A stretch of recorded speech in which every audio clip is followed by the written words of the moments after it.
Let us all now move towards our most awaited keynote address. It's an honor and privilege to welcome our keynote speaker, Professor David Crowther. But before giving the session to him, I just want to brief something about him. Professor Crowther is a professor of corporate social responsibility and University of Bedfordshire, UK, London School of Commerce, UK, and State University, Malaysia.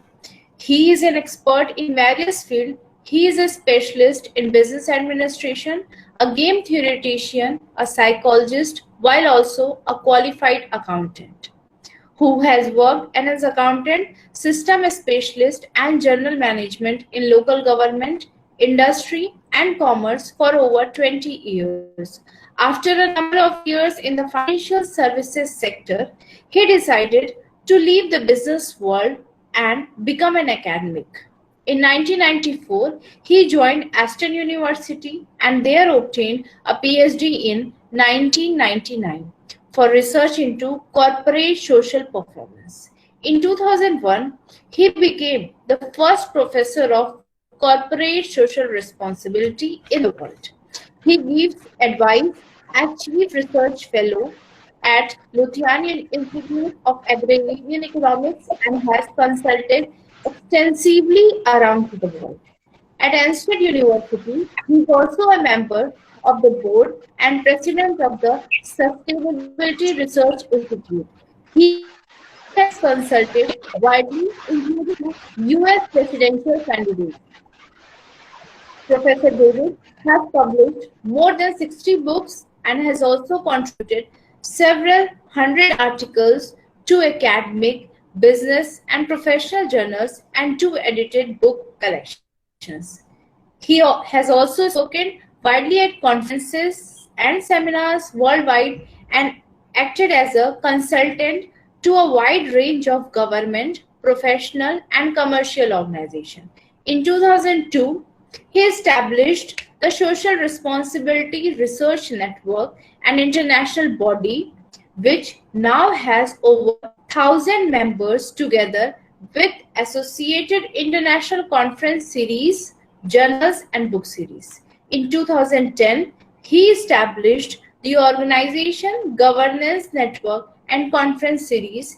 He is listed in Who's Who in the world and various other directories.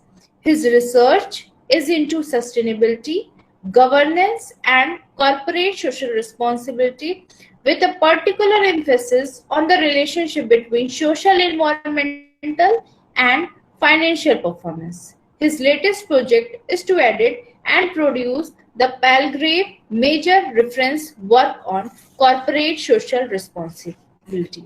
Now, I would like to request Professor Crowther to please enlighten us with your session. Over to you, Professor Crowther. Yes, sir, you're audible. Okay. Yes, Professor David, now it is audible.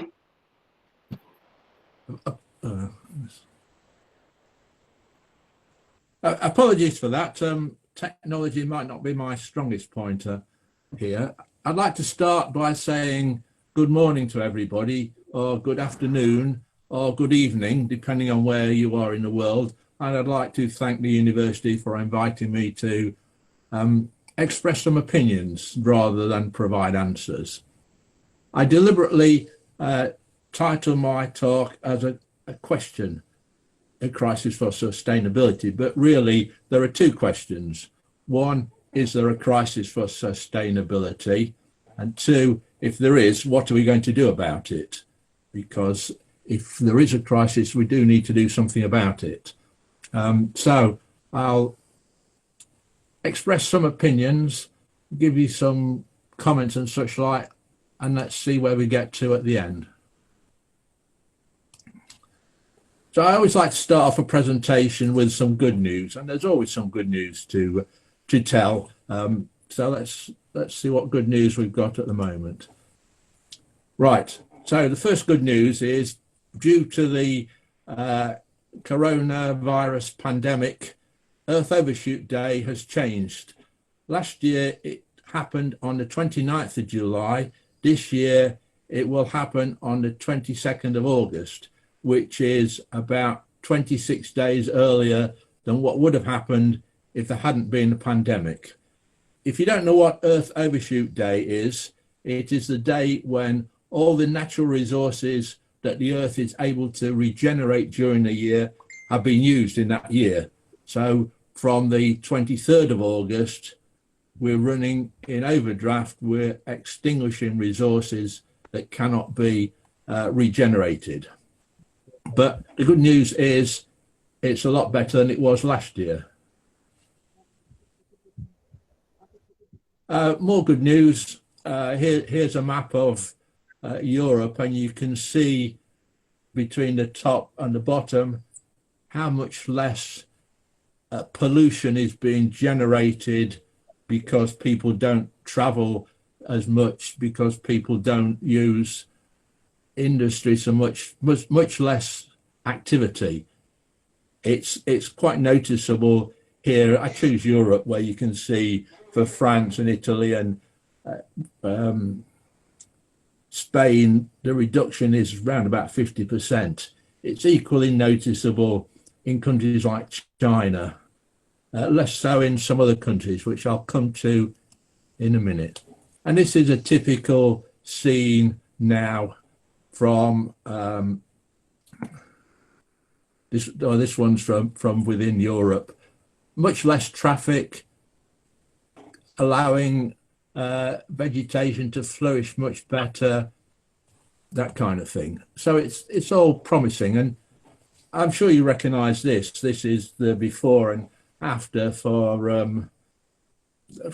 Delhi. There, they can see the reduction in pollution has made a much cleaner environment, which is much better for breathing and much healthier. And these are all effects that have come from the pandemic, which we are being exposed to at the moment. The downside, of course, is the extra precautions that need to be taken, the number of people who have died, and those kinds of consequences. So the news is not all good. The good news comes alongside bad news, as always. So let's look a bit more what's happening in different parts of the world where we've had lockdown. And you can see here in Paris, CO2 emissions reduced by 72% as a result of lockdown. In New York, they're reduced by 10% only. So the response around the world has been different. The effects around the world have been different. You can equally say the number of infections and the number of deaths in different parts of the world have been different depending on responses. Of course, in some parts of the world, the virus is still spreading, whereas other parts, such as Europe, generally are recovering more than they were before. But the question is, this is what's happened as a result of lockdown. What's going to happen when that lockdown finishes, when we seek to go back to normal? Do we go back to the situation we had before, or is something going to happen? Something we want to talk about. Here's another graph of what's happened to the airline industry, where the number of people flying has reduced by 3/4 over 3 months. Again, that has a significant impact upon the environment, significant impact upon pollution, and consequently a significant impact upon our health. But equally, it has a significant impact upon the economic well-being of people. We cannot look at the benefits without considering the problems also. And if we're going to recognize whether we've got a crisis or not, we've got to look at all aspects. And here's another graph which shows that the amount of traffic in all these cities has reduced quite dramatically as a result of the pandemic, although it's starting to recover. Shanghai, for example, which is much more advanced in the course of the pandemic, you can see that the traffic levels are recovering much more to what they were before it happened. So that's the good news. The amount of pollution has dropped dramatically. The Earth is recovering to some extent because Earth Overshoot Day has been delayed by very nearly a month.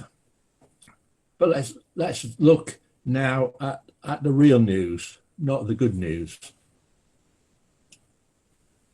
So let's start by putting things into perspective. As far as coronavirus is concerned, currently about 600,000 people around the world have died, and it's projected that it will result in the deaths of between 1 and 2 million people. Compare that with something that nobody ever talks about, either before the pandemic or since, really, which is the number of people who've died from the effects of climate change. Currently, the number of people dying from climate change is around about 250,000 a year, which means that so far 2.5 million people have died. The rate of death is increasing, and the projection, nobody will give a projection because nobody knows how seriously it will impact people in the future. But what we can say is the number of deaths from climate change far outweighs the number of deaths from coronavirus. And we need to put these things into perspective and react appropriately. So what else do we want to say about people? You can see here how the population of the world has increased, and at the same time, life expectancy of everybody has increased. So we've got more people in the world. Each person can expect to live longer, which increases the population. Well, but this, of course, affects the amount of resources that are consumed. So we need to bear that in mind also while we're thinking about whether there's a crisis or not. Having said that about projections of world population, a couple of weeks ago in The Lancet, which is one of the major medical journals published, there was a long, interesting article which forecast that the number of people in the world would not carry on increasing, but would actually reduce by the end of this century. So they said that at the moment, well, in 2017, which is when they had the figures, there were 7.6 billion people in the world. By the end of the century, this will reduce to 6.2 billion people. But before it reduces, it will carry on increasing and will hit a peak of 9.7 billion. I've shown the figures there for India in comparison. Some of the other countries in the world, such as Spain or Japan, they're far more significant because the forecast is that the population in those countries will halve between now and the end of the century. So according to these forecasts, which are very reliable, the research is thorough, as it wouldn't have been published, we can expect a significant reduction in population, but before that happens, there'll be a significant rise in population that we need to accommodate. So again, that has an impact upon sustainability, long-term and medium-term. The significance of these are quite different. And again, when we're considering whether there's a crisis, we need to consider, is there a crisis now? Will there be a crisis in the near future? Will there be a crisis in the far future? The other thing, though, this forecast means is what's going to happen as this century progresses. there's going to be more and more people, more and more old people relative to young people. So by the middle of the century, the number of people over 65 in the world will outnumber the number of people of working age. That too has implications for health. It has implications for economic activity. It has implications in terms of distribution of resources in the world. And these are all things I'll come back to in a few minutes.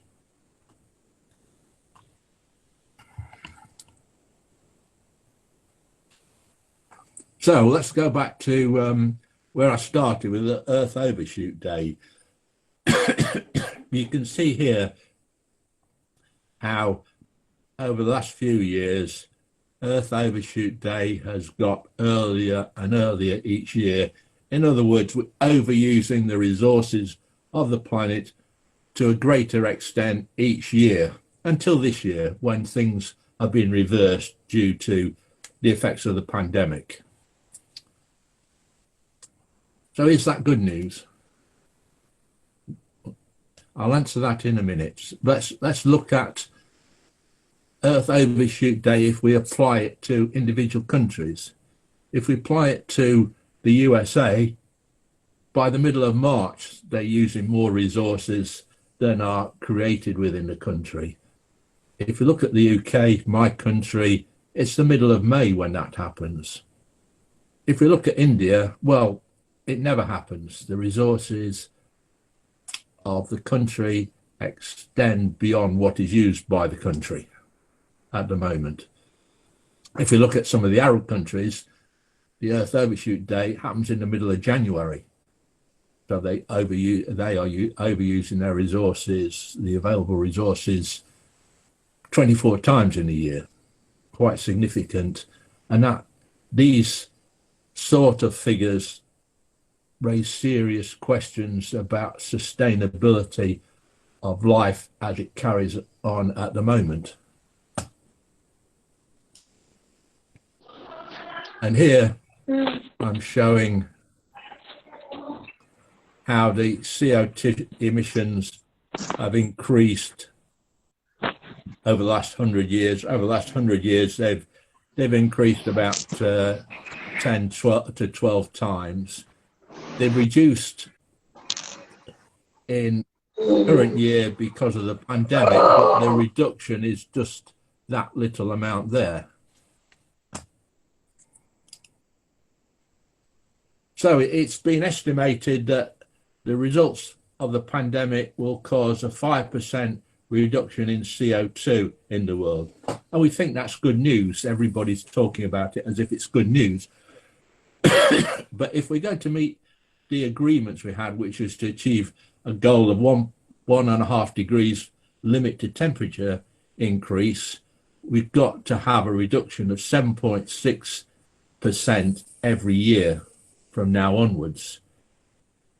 So the effects of the pandemic has reduced economic activity, but even that significant reduction in economic activity is not sufficient to enable us to meet our goal of limiting temperature increase.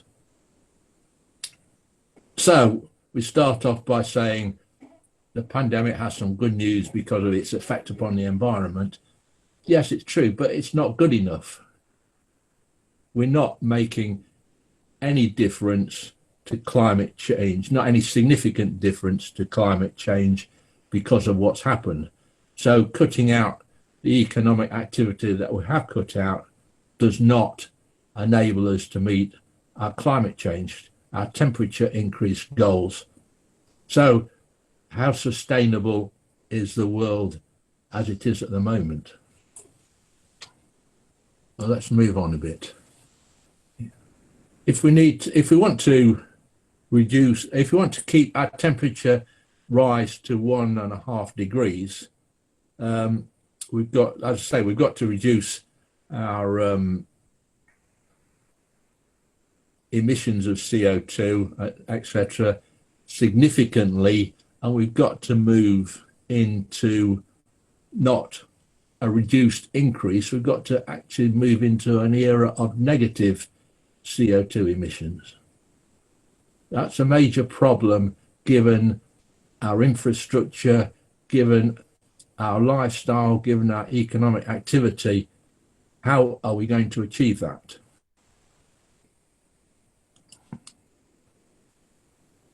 So let's consider the situation and where we are. The the introduction talked about the equal pillars of sustainability, the economic, environmental, and social. What everybody talks about these being essential to sustainable development. Everybody says, because Brundtland said so, these have to be three equal pillars.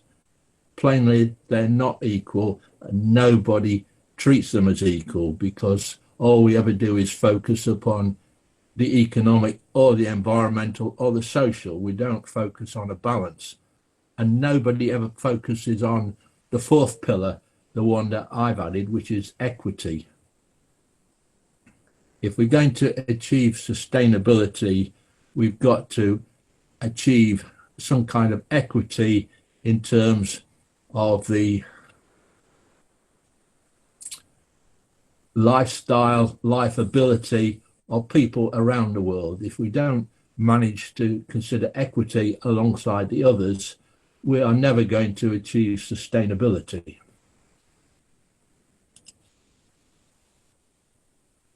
So the world, as I'm sure we all know, that the world is very unequal at the moment. We talk about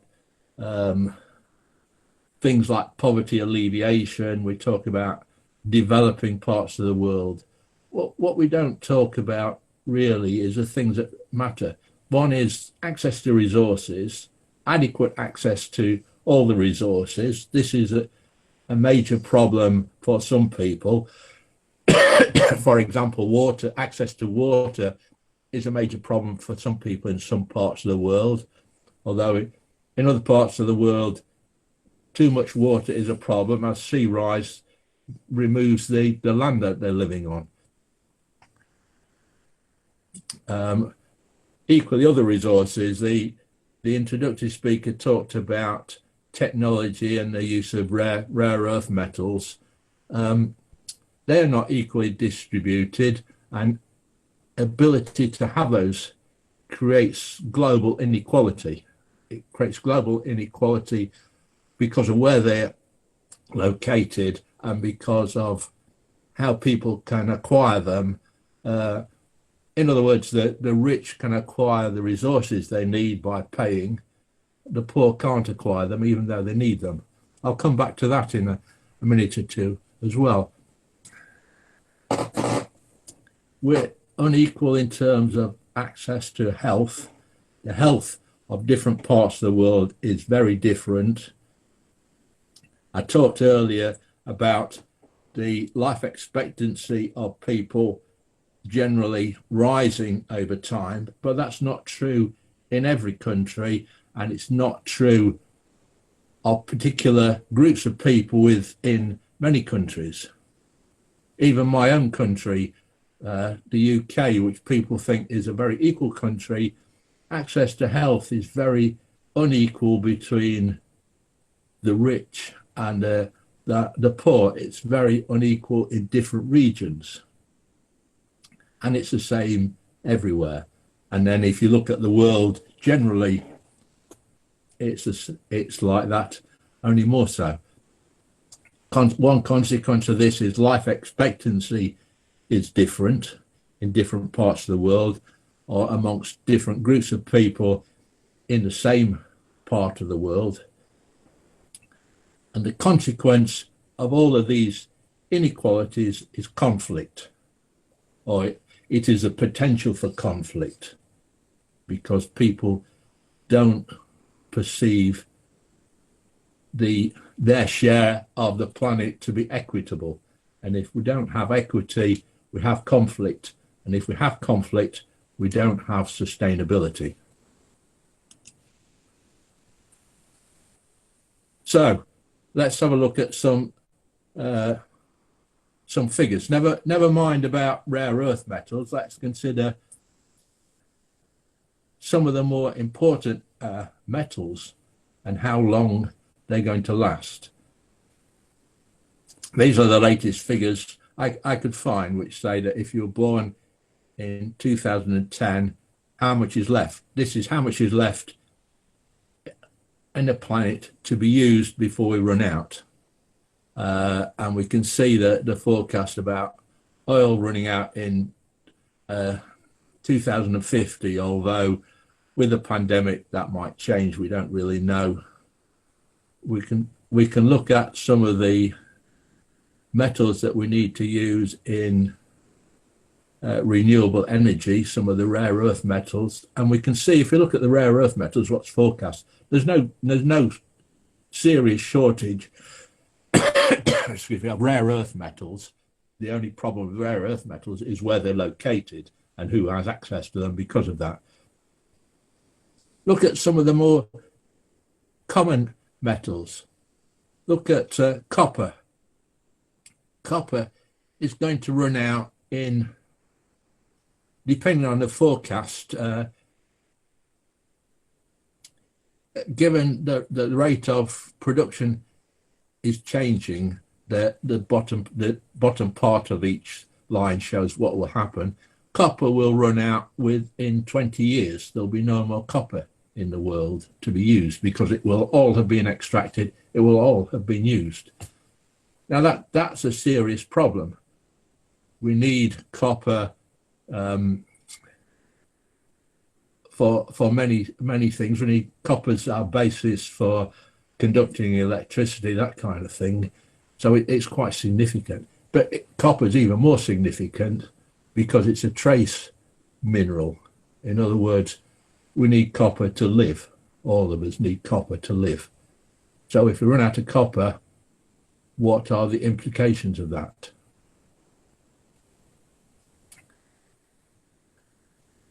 Now, if you start doing research on these kind of things, or when minerals are going to run out, it's quite interesting because you can find these forecasts that we're going to run out within the lifetime of almost everybody in this webinar.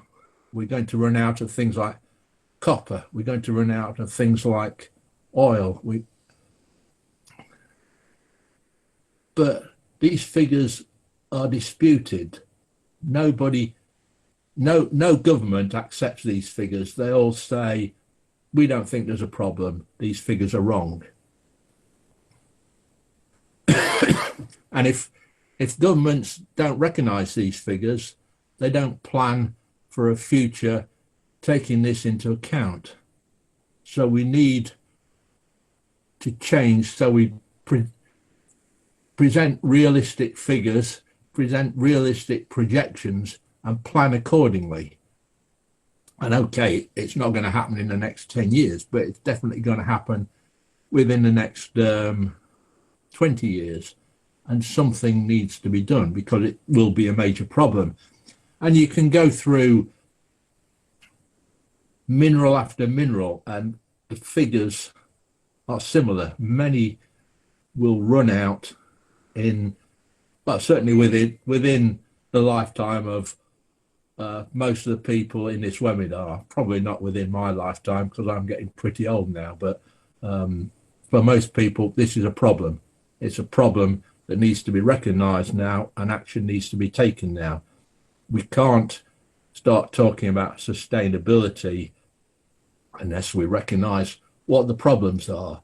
So it's all right talking about sustainable development means we've got to take into account the economic, the environmental, and the social. We've got to take into account reality. We've got to take into account what the actual situation is and plan accordingly. And clearly nobody is doing so at the moment. So this is what we see at the moment. This is an oil field in the USA, but at this particular time it's silent because this photo was taken during the early days of the pandemic, when the oil demanded in the world was far less than the production capacity, so many oil fields went out of business. But just look at that and how it represents economic activity, but think also how it affects environmental activity, the environmental impact, and think about how it affects the social impact. As I've said, and I say many times, we cannot think of any of these in isolation. We've got to think of all of them and address all of them appropriately. Let's think about something that has been raised as a result of the pandemic, and that is the future of cities. How are cities going to cope in the future? In fact, some people have said basically cities have no future. People cannot live sustainably in large collections like they do at the moment. Some of these large cities that exist in the world can never be sustainable because of the situation, so we need to do something about it. It's all right saying that, but at the same time we've got to recognize that people lived in cities ever since people joined together. The oldest cities in the world are more than 10,000 years old. So people want to live in cities, people want to specialize and so we need to plan to make cities sustainable. We don't want to say there's no future for cities, but we equally don't want to say cities can go on unchanged and continue to grow, and we'll import all the food that's needed, we'll import all the power that's needed from elsewhere, because that involves a larger and larger area feeding, powering just one location. So we want to think about what can be done to make cities more sustainable, and more sustainable means access to food produce, how we deal with transport, and how we deal with energy efficiency. So if you think about access to food store resources, there are developments taking place to enable food to be grown within cities, such things as vertical farming, warehouses being used to grow produce that we can eat that can be distributed locally. I think one of the results of the pandemic is that we need to recognize that treating the world as a whole, and we can draw upon food resources from anywhere in the world that we need to and move it around the world accordingly, is not a viable option for the future. It's not a viable option at the present for many people. It works fine for the rich people, for the rich countries, less so for other countries. Again, another source of inequality. So there are things happening that need to be encouraged and generated more and applied to more parts of the world. Transport. We've got to recognize that the future of motor vehicles is limited. It has no future. We cannot accommodate motor vehicles within a sustainable future because of the pollution caused by it. So we need to think about it. We need to develop alternative transport methods. In fact, in this country, just recently, the government has recognized that obesity is a problem, recognized that if you're obese, your chances of becoming seriously ill and dying from coronavirus are greatly increased. So they're trying to do something about that, and they're recommending cycles as a means of transport. Now, cycles work okay within many cities, and if you go to cities in China, for example, there's millions of cycles around. If you go to cities in Holland, everybody cycles, but that's just one answer. There's many possible answers to dealing with transport, but it needs to be addressed, and it needs to be addressed not as a global answer, but in the context of every single city developing what's needed for that city accordingly, but focusing upon sustainability and not pollution and not energy consumption. Which brings me on to the third one of those, which is energy efficiency. Much of what happens at the moment is extremely energy inefficient. And if you travel around the world, as I do, you notice what sort of how energy is being produced and used in different countries, and it's used very inefficiently everywhere. For example, I go to a hot country, a country which has plenty of sunshine, and I don't see solar energy being utilized to any great extent. Whereas in my country, Britain, which is hardly the sunniest country in the world,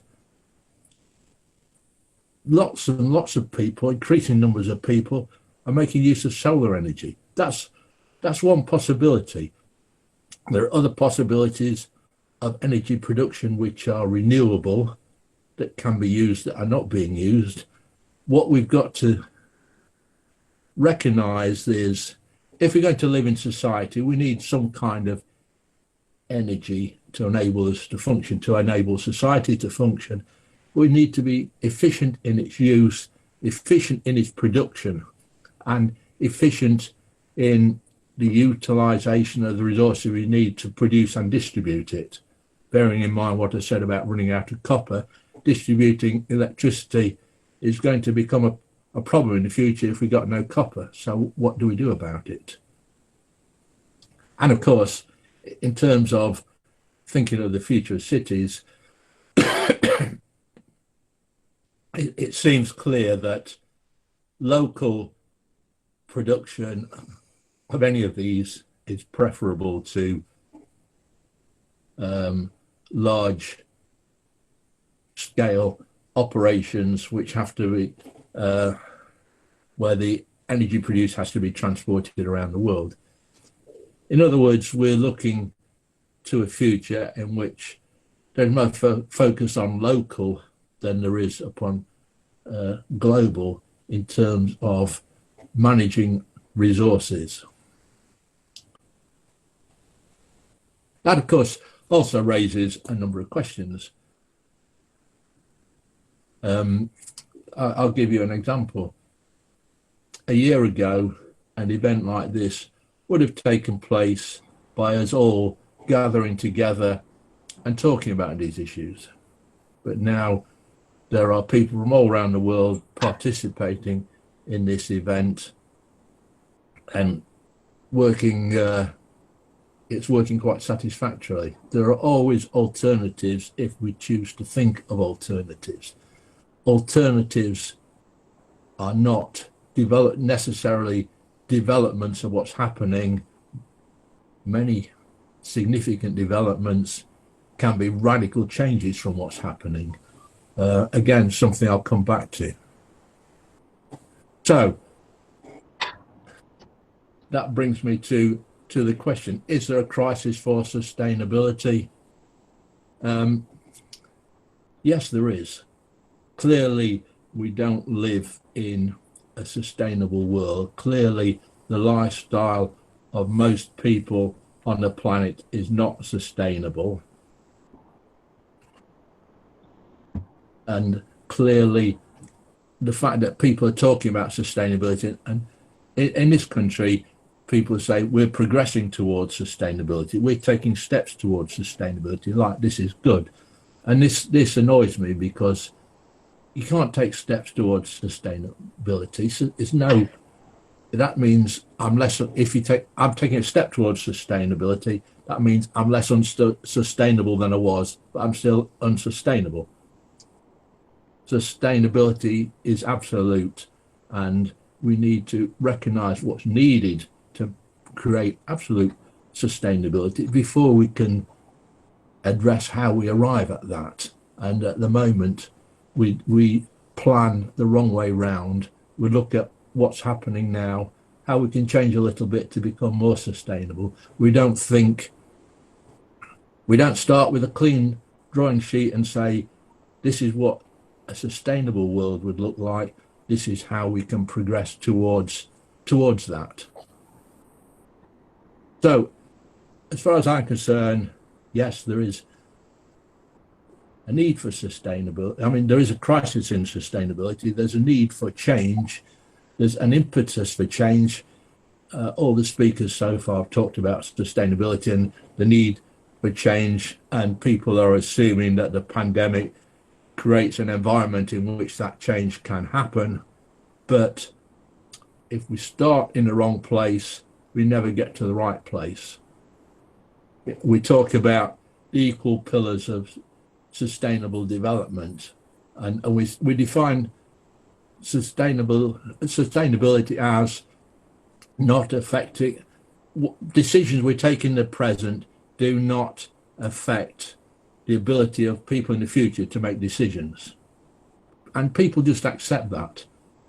As far as I'm concerned, that's nonsense. Every decision we take in the present, of course it affects the future. It doesn't necessarily limit the choices of people in the future, but it makes different choices available to them. So we are changing the future by what we do in the present, no matter how sustainable we are. So we need to start by recognizing what sustainability looks like before we talk about how we arrive at sustainability. We cannot plan change unless we know where we want to get to. We can't have change by moving from where we are. We have to have change by moving towards something. So that leads me to my second question. What are we going to do about it? Right, as far as I'm concerned, what we're not going to do about it is rely upon our political leaders, because plainly they are leading us in the wrong direction. What we're not going to do is rely upon our old people, because they're experts. People of my age are seen as experts. People of my generation created this mess. How can we be an experts on how to get out of this mess?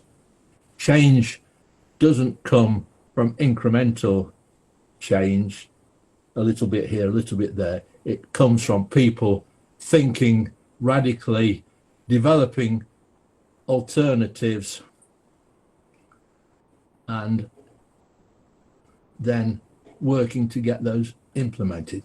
Now, sustainability won't happen by relying on other people to do it for us, as one of the speakers has already said. We cannot rely on other people to create change. We've got to do it ourselves. But the people who've got to do it are the people who are going to be impacted more by the future, which is not people of my age, but young people. If we look at how change happens in the world, in the majority of cases, it happens from younger people thinking radically and doing something radically different. That's what we need this time. In other words, the future belongs to you, but getting a sustainable future is down to you to create it, not to rely on anybody else. Thank you.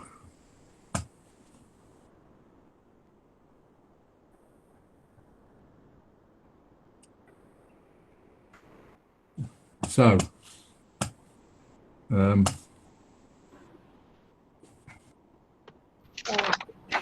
anybody's got any questions. Thank you, Professor Crowther, for such an enlightening session. Sir has focused on significant impact of economic well-being and the environment, and he has two emphasis on the climate change, equal pillars of sustainability, and the Earth Overshoot Day. He interestingly explained born in 2010, how much is left for us, and the future of the city. Now, I request Ms. Priyanshu to initiate the question and answer sessions. Over to you, Ms. Priyanshu. Thank you, Dr. Shivani. Since the theme of the webinar is vital and the discussion on it is the need of the hour, it's natural that we have few questions, but due to paucity of time, I'm taking a few of them. So I request Riddhi Pandey, a student of National PG College, to kindly unmute herself and ask the question. Hello everyone. So my question to you is that how does the investor or the bankers can contribute to get over from the crisis in the sustainable development goals?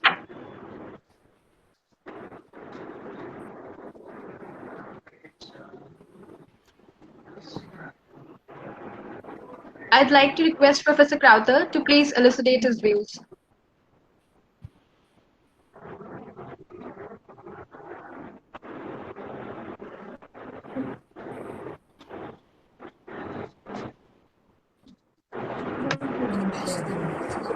Can you please repeat the question again for Professor Crowther?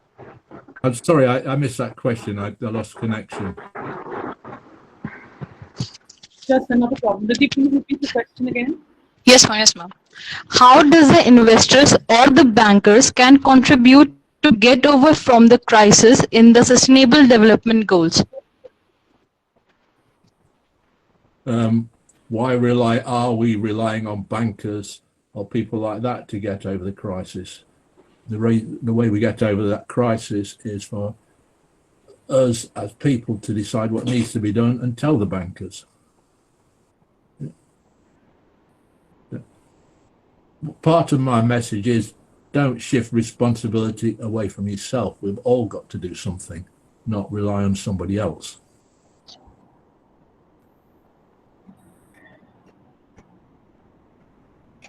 Okay, thank you, sir. There's a question by Prem Sikka. Whatever counts as resource has varied throughout human history. 200 years ago, oil was not considered to be a vital resource. 50 years ago, silicon or sand was not considered to be a resource, but is now vital for the microchip industry. The biggest barrier to SDG is human intoxication with the accumulation of private wealth, status, and power. That is, there are cultural fault lines. What can be done? Of course, there are cultural differences, and of course, things have changed over time. and of course, what was considered resources at one time was not what wasn't considered resource is now considered a resource. So where I live, for example, people are reworking old minings to extract minerals that were not wanted before. But the point is not to answer those questions. The point is to say, what future do we want, and how do we get to that future? So if we start by talking about how we can adjust the present, we're never going to arrive there.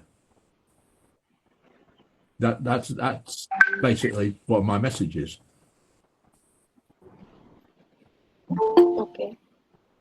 Thank you, sir. I would like to request Shreya Singh, a student of National PG College, to kindly unmute herself and ask the question.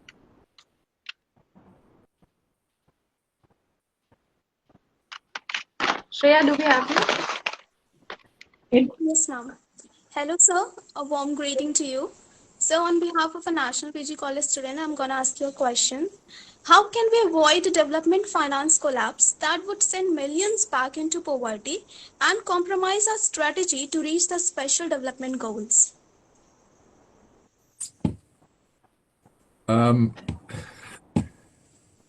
That's a good question, but it would take a lot longer than a minute to answer it, really, wouldn't it?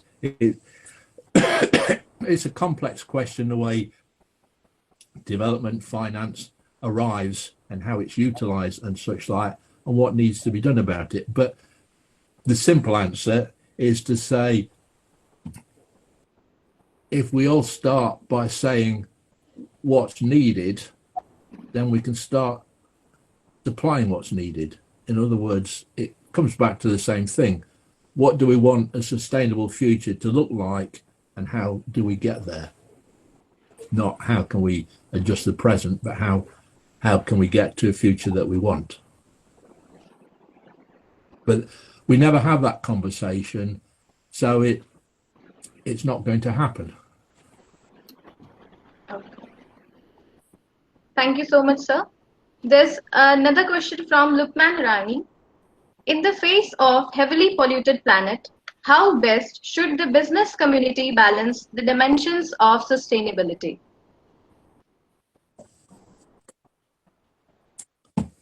The answer to that is simple, isn't it?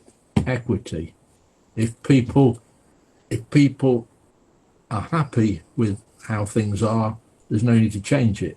If they're not happy, it needs to be changed so people are happy. If we don't have equity, then we can't balance anything. If we don't have equity so that people are satisfied, then we have something imposed by somebody else. In other words, we leave it to more powerful people to do it for us. I'm not happy with that, and I hope none of you are either. Okay, thank you so much, sir. Now I would like to open the platform to all the participants. They can kindly unmute themselves and ask if they have any questions. Okay, let me jump in immediately with a question, and the picture is here. Regards from, okay. You can't see me, can you? No? We can see you now, ma'am. You can see me now, fine. Regards from Croatia. I had this question about this deep adaptation by Jem Bendel, and I really want the professor to tell us what he thinks about it. I guess some of you, or maybe many, are familiar with what that is.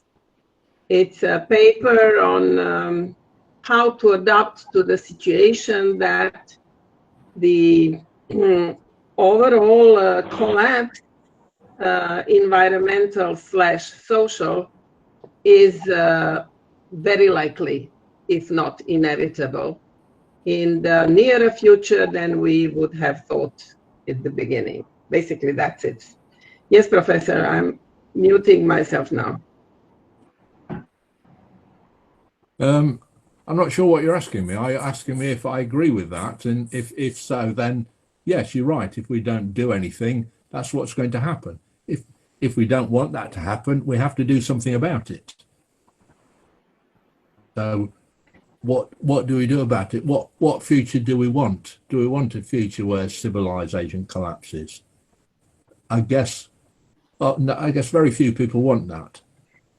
So we have to do something. And again, it's not about social and environmental situation. It's what kind of sustainable, what kind of future do we want that is sustainable, and how do we get there? But unless we address that question, none of the others have much meaning, do they, really?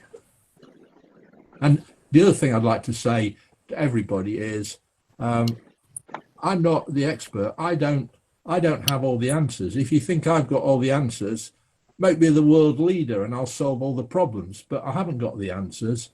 But what I have got that most people don't seem to have is the questions. If we start with the right questions and answer those, we can arrive at the right answers.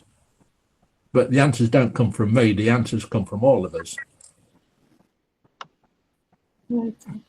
Thank you, sir.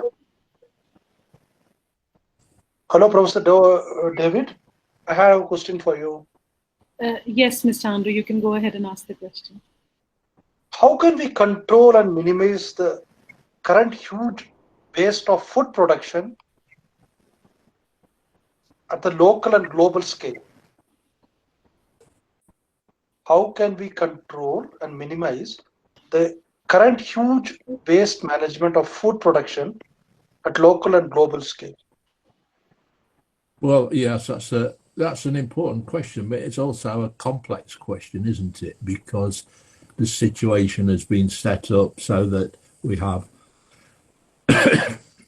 large corporations acquiring food, and we have rich people in countries such as mine that can decide whether they want this particular vegetable or this one because they're a better shape, and throwing the others away. So that's, and then well, I'm not sure what I want to eat, so I'll buy enough meals for a week and only use them for 2 days and throw the rest away. That's all cultural, and it's all cultural understanding of what is important. So the only way we're going to change that is not by changing the system, but by changing people's behavior and people's expectations. When I was a child here in this country, we ate whatever food was in season, produced locally, because that was what was available.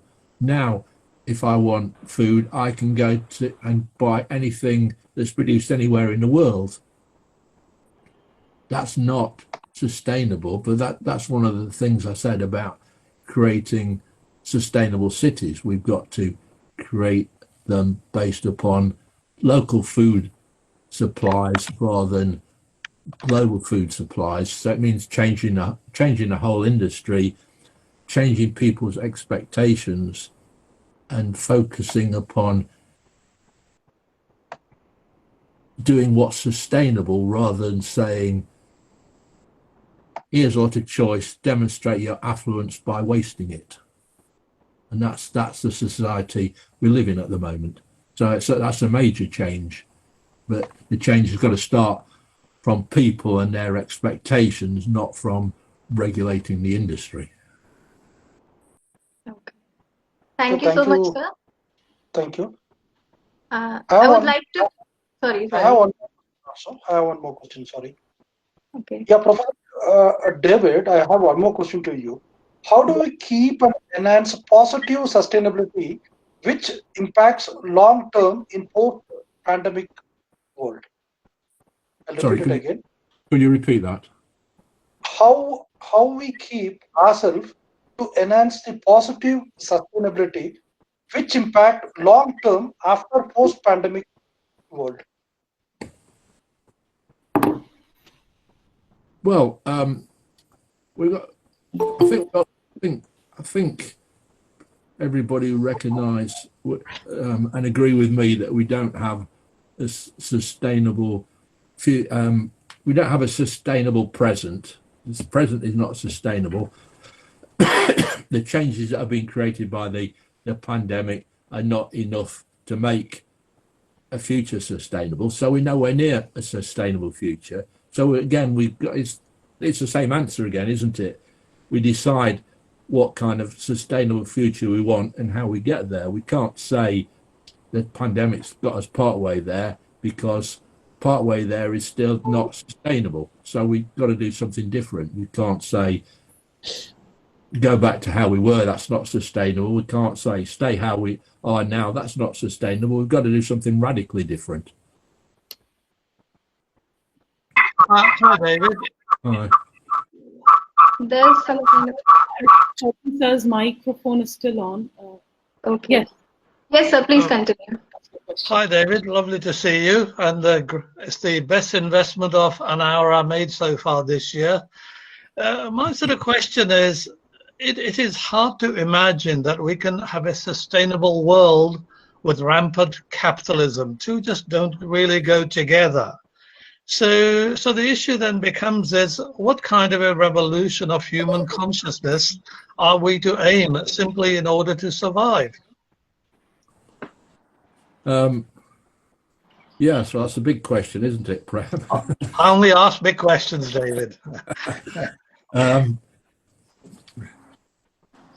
The only change that is sustainable is change to something we collectively want. And if we all say somebody else can decide for us, we get capitalism, we get the situation we've got. So if we say that's not satisfactory, we then say our responsibility is to create something that we do want. But that something we do want is not what I want. Oh, it'd be nice if it was. It's not what Prem wants. It's not what anybody else here wants. It's what we collectively want. That's the only way to arrive at sustainability and to arrive at some kind of organization that achieves that.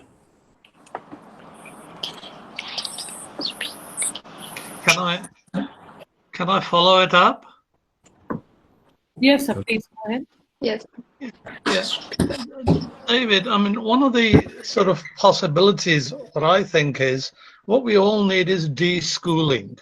Forget all that we learned at colleges and universities in business schools, because business schools are actually a big problem in all of this. They teach people that the objective of the firm is to maximize the value of the firm, and accounting is all about maximizing something for shareholders. None of these things can be reconciled with any sense of human survival. And all it encourages is plundering of the planet at an unprecedented rate. So should we be disbanding business schools and asking people to forget and learn again? And if so, how do we do it? I don't think abandoning business schools and saying forget everything they taught is really the right approach, is it? But I do think there's an argument to go back to 19th century economics, for example, and talk about utility rather than talk about economic wealth, and start from there and build models based upon that. I mean, plenty of things happen in business schools that are actually constructive. It's not all destructive, however you might want to define that. And again, it's back to what we collectively want, not what you want or what I want. But yes, there's a need to rethink education, but that's nothing new, is it? There's always been a need to rethink education, and there's always been people who say the current education does not provide people with what they need. Saying that's great, but then you've got to say, so I'm going to change it, and this is how it needs to change. So it's over to you, Prem, to bring that change if you want it to happen. Thank you so much, Professor Krauter. Now over to you, Dr. Shivani. Thank you so much, sir, for the answers. Questions are never ending, but due to restriction of time, we cannot entertain them all. Moving towards the end of the session, now I request Dr. Rakesh Jain, sir, coordinator of Deen Dayal Upadhyay Kaushal Kendra, to deliver the vote of thanks. Over to you, sir. To everybody. It has been really a wonderful and eye-opening session where Professor David Crowther has really enlightened us on the subject. To propose the vote of thanks, I would like to first of all thank our principal, Dr. Neerja Singh, who has been a source of inspiration and who has always provided all the facilities to conduct webinars and seminars and workshops as the case may be. I would also like to thank Dr. Nikhil K. Sachan from University Grants Commission, New Delhi, who has been always helpful and who has always solved all the problems of Deen Dayal Upadhyay Kaushal Kendra, where we are running MBOC and BVOC courses in banking, finance and insurance, and also software development. I would also like to thank our key speaker, Mr. David Crowther, who has delivered such a wonderful lecture early in the morning local time, that is 9 o'clock in London, and his team also.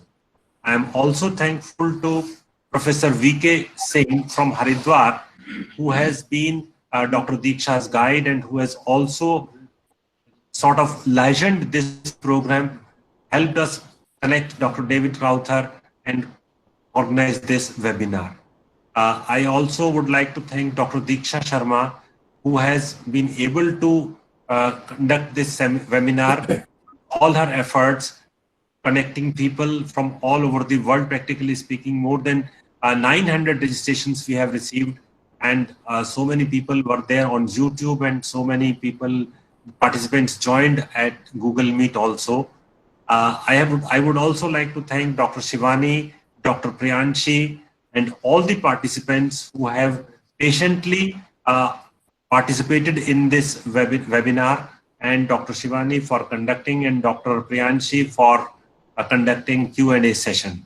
My team, technical team, Mr. Ankit, Mr. Sanjay, all of them who have done this work, wonderful work.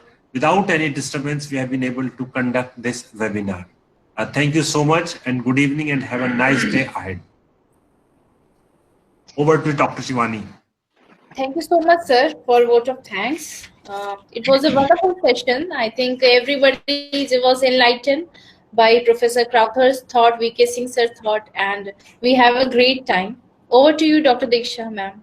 Thank you so much. Thank you, Professor Crowther, once again for sparing the time to come. And all of us really enjoyed ourselves. And thanks to all the participants. It was really nice meeting everybody over this platform. Thank you and have a good day. Have a good day. You may please now log out from the meeting.